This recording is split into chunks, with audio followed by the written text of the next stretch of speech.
This week we're flying out to Portugal to check out a potential new family home. We'll be shooting our 2-night trip on these absolutely tiny 4K cameras. Insta360 kindly asked me to review them, but I wanted to take a bit of a different approach. Because for me, cameras aren't just for capturing, they are for telling a story. So in this week's video, I'm going to demonstrate how simple it is to use a camera like the Insta360 Go3s to tell your own unique story. I'm going to try and show you that you don't need expensive, heavy, bulky equipment to capture high quality and engaging content. You just need something as small and powerful as the Insta360 Go3s and a decent story to tell. To make it even easier, I'm even going to give you my top 3 secret rules for telling a good story. So apart from this shot and this shot, everything you see in the following video was shot with the Insta360 Go3s cameras. How are you feeling about that? December sun cones. So nice.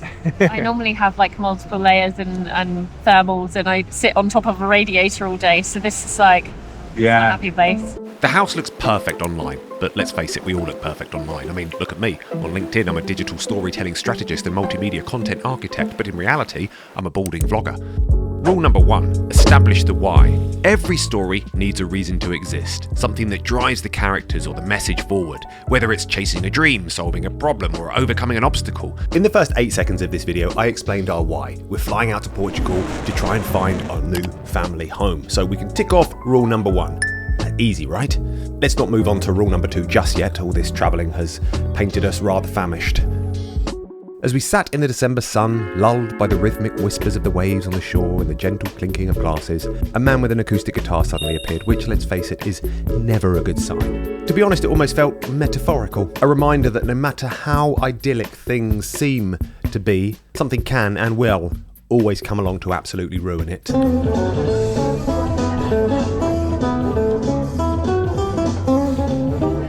We spent a few hours poking around the house, prodding things, moving things, and just making sure that it wasn't going to fall down on us.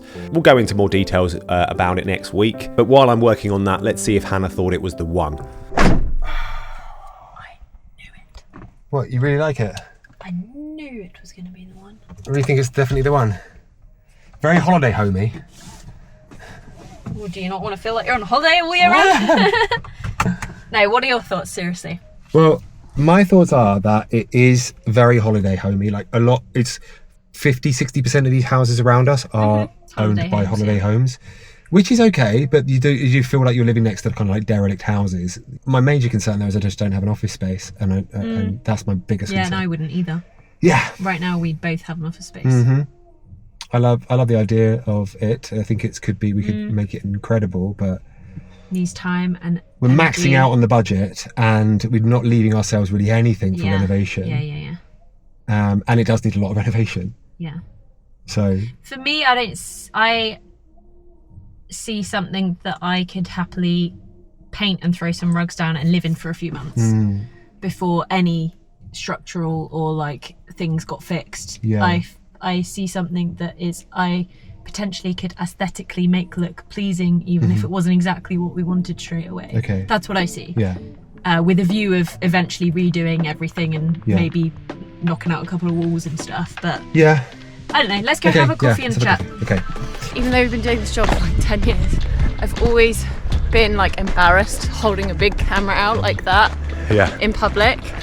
And so I like the fact that it's so discreet, people don't even notice it. So like, say we're in a restaurant and you want to film a conversation or you want to film parts of the restaurant, literally no one even notices that it's clipped to the front of you or that it's clipped to your hat. It comes with this like trendy necklace. You put that on like that, you tuck it in, and then it just goes clunk, clicks to your top. Do you get those POV shots? Oh, and by the way, the first 10 orders through the link in our bio will get an exclusive 10% off plus a surprise free gift. It remotely lets me see what it's filming using the docking bay, like the thing that it mounts into, so I can actually like remotely check out my shots. Isn't that wicked? Also attaches to the selfie stick, so you can kind of like just pop it straight in there, pop it in there, boom. It's just so versatile. I love it so much. If you are somebody who wants to capture like bits of your life or bits of your family life or whatever you're doing, it's just so practical for that. I just love the fact that it's so discreet. Mount it vertically as well, so if you want to capture portrait stuff, you can capture portrait, or you can twist it to capture landscape and it will sort of flip that. Can you tell that he loves the new toy? I love it so much. Even I love it. And Yeah, I don't really just- care about like tech stuff. To have something this discreet really helps and enables you to capture the best type of content, which is that more candid content, the content which doesn't look like it's sort of like, you know, been over-planned and staged and overproduced. The Algarve has always been one of our favourite places in Portugal, but it's always been out of the question because it's one of the most expensive regions. And then we found a crumbling old villa that needs a lot of work. And I mean a lot. And if the euro doesn't crash against the pound in the next few weeks, then we can just about afford it. But it comes with a big catch. It won't leave us with much, if anything, for the renovations that it desperately needs. I mean, we're talking everything here. It needs a total renovation. Plumbing to remodelling, electrics, you name it, this place needs it. So we're going to have to live in it for a while until we financially recover from the move and then slowly fix it up over a few years. Rule number 2, establish a conflict or tension. Without conflict, there's really no story. It's the tension, the challenges, the obstacles that keep audiences engaged and emotionally invested. Conflict doesn't always have to be dramatic. It could be internal, external, or situational, but it needs to create stakes in the matter. Let's rewind to what I said a moment ago.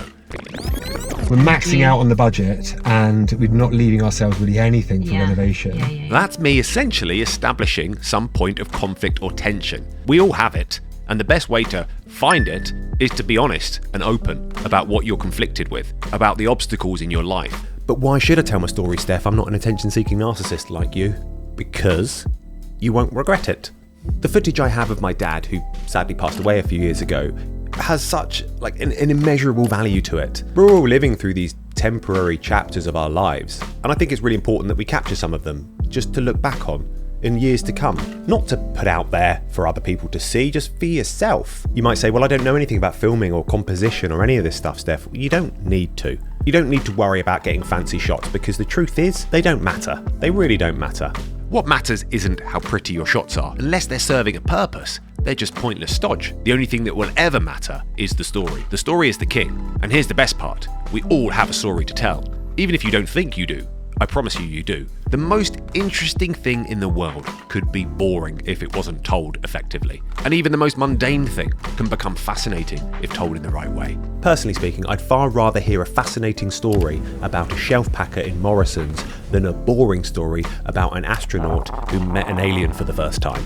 I remember many years ago we had this assembly at school, and I've forgotten every single assembly we've ever had. Everything a teacher said is just in one ear and out the other. But I did remember one. I remember one assembly. The head teacher stood up there and he said, everybody out there is all uniquely talented at one thing. We all had one skill that nobody else in the world was better than us at. I remember thinking, how on earth is he going to back up that hot, steaming piece of nonsense?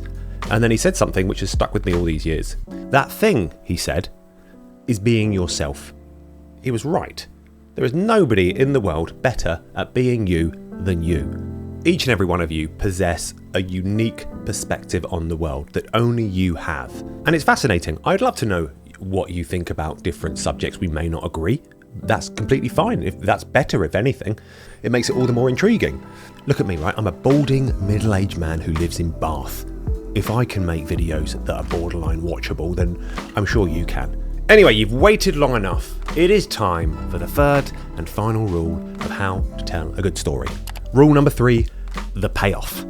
The resolution doesn't have to be a happy ending, but it should leave the viewer feeling like the journey was worth it, or give them something to think about for a few days. Your payoff here, learning my 3 rules of storytelling, all while discovering how the Insta360 Go3s can help you tell your own stories. And that's a pretty sweet payoff, I'm sure you'll agree. Thank you so much to Insta360 for partnering with us on this video. All the links are down there in the doobly-doo. We will see you all next week for far more shenanigans. Take care, have a great week, and capture some of your own story. JFDI, you know the rules around here. Anyway, see you next week, guys. Bye.